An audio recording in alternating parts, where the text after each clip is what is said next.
মৌলভীবাজারের শ্রীমঙ্গল সরকারি কলেজের একাদশ শ্রেণীর বিজ্ঞান বিভাগের শিক্ষার্থী খুদে বিজ্ঞানী সাজ্জাদুল ইসলামের ছোটবেলা থেকেই বিজ্ঞানের প্রতি বিভিন্ন আবিষ্কারের ছিল কৌতূহল। এ থেকেই বিভিন্ন কিছু আবিষ্কারে তার মনোযোগ আসে। সাজ্জাদুল ইতিমধ্যে কলাগাছের তন্ত্রকে ব্যবহার করে তৈরি করেছে টাইলস আর সবজির শ্বেতসার থেকে তৈরি করেছে পরিবেশ বান্ধব পলিথিন। তার দাবি এটি পরিবেশ বান্ধব এবং অনেকটা সাশ্রয়ী হবে।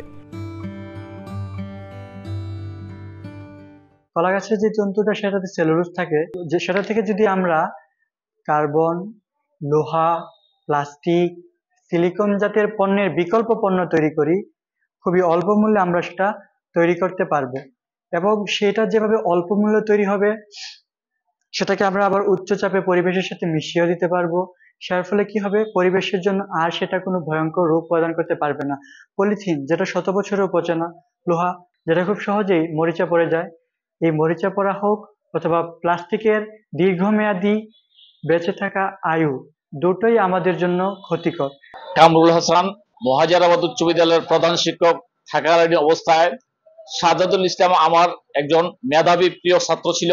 তার বাবার আর্থিক অবস্থা তেমন ভালো না, তবে সে ছোটকাল থেকে সে আবিষ্কারের দিকে তার মনোযোগ ছিল। আর ইতিমধ্যে সে এমন কিছু আবিষ্কার করছে যে আবিষ্কারগুলা যদি সে অর্থনৈতিকভাবে যদি সাপোর্ট পায় তাহলে সে অচিরে ভালো কিছু করে হয়তো দেশ ও জাতিকে দেখাতে পারবে। শুধু টাইলস নয়, তার আবিষ্কৃত কাঁচামাল দিয়ে প্লাস্টিক, কার্বন ও সিলিকনে তৈরি প্লাস্টিকের আসবাবপত্র, টিন, টাইলস ও কার্বনের তৈরি মোটরযানের যন্ত্রাংশের বিকল্প হিসেবে কলাগাছের তন্ত্র ব্যবহার করা সম্ভব। তার আবিষ্কৃত কাঁচামালে 65% কলাগাছের তন্ত্র ও 35% রাসায়নিক দ্রব্য ব্যবহার করা হয়েছে। তার আবিষ্কৃত প্লাস্টিক উচ্চ তাপে গলিয়ে সহজেই তা রিসাইকেল করা সম্ভব। আর সবজি শ্বেতসার থেকে তৈরি পলিথিন মাটিতে 1 মাসে ও পানিতে 3 মাসে পচে যাবে, যা মাটির জন্য হবে জৈব সার ও পানিতে হবে মৎস্য খাদ্য। সাজ্জাদুলের যে প্রজেক্ট, এটা মূলত যে প্লাস্টিক পণ্যের বিকল্প হিসাবে আর কি, যে কলা গাছের ফাইবার থেকে সে যদি প্লাস্টিকের বিকল্প বা পলিথিনের বিকল্প কিছু উদ্ভাবন করতে পারে, সে যেটা নিয়ে কাজ করতেছে, আমরা মনে করি এটা পরিবেশের জন্য অনেক বেশি উপকার হবে। এবং প্লাস্টিকের যে ক্ষতিকারক প্রভাব পরিবেশের যে জন্য যে একটা হুমকি, তার বিকল্প হিসাবে কি তার উদ্ভাবনটি আমরা মনে করি কাজে লাগবে আর কি।